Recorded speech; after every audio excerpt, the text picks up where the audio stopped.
এ আমাদের ছোট্ট ম্যাক্স। দুর্ভাগ্যবশত ওর বাবা মা নিয়মিত আসতে পারেন না ওকে দেখার জন্য। দুজনেই গুরুতর অসুস্থ। আমরা খেয়াল করলাম ম্যাক্স শারীরিক স্পর্শের অভাব বোধ করছে, তাই আপনাকে আসতে বলেছি। সব প্রিম্যাচিওর বা অকালজাত শিশুদের বাবা মা প্রতিদিন হাসপাতালে আসতে পারেন না, তাই মাগডেবুর্গের এই হাসপাতাল বার্নার্ডেট ব্রুকনারের মতো স্বেচ্ছাসেবীদের ডাকে। তারা এসে শিশুদের কোলে নেন, সময় কাটান। এতে শিশুরা শারীরিক স্পর্শ পায়, যা তাদের স্বাস্থ্যের জন্য জরুরি। শিশুদের বিকাশে বন্ডিং ও স্পর্শের ভূমিকা খুব গুরুত্বপূর্ণ, বিশেষ করে সময়ের আগে জন্ম নেওয়া শিশু এবং নবজাতকদের ক্ষেত্রে। এ স্পর্শ তাদের শারীরিক ও মানসিক বিকাশের জন্য অপরিহার্য।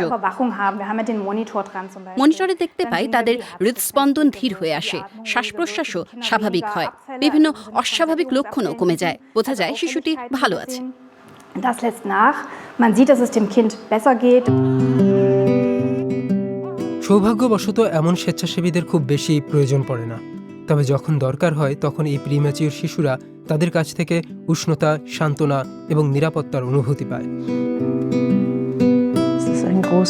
ওকে কোলে নেওয়া এক গভীর শান্তির অনুভূতি এবং ওর সঙ্গে এক ধরনের পারস্পরিক সংযোগও।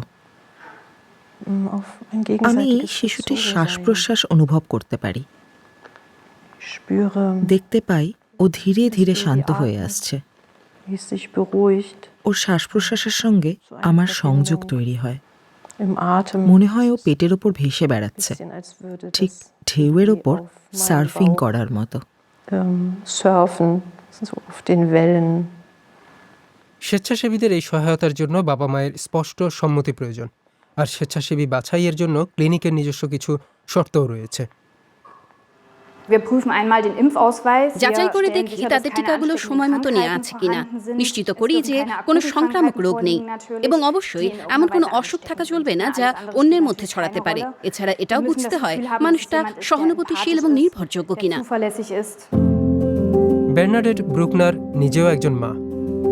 স্বেচ্ছাসেবী হিসেবে তিনি চান প্রিম্যাচিওর শিশুরা যেন সুরক্ষা ও যত্ন পায়, যাতে জীবনের শুরুটা কঠিন হলেও সেই লড়াই তারা সহজে পার করে উঠতে পারে।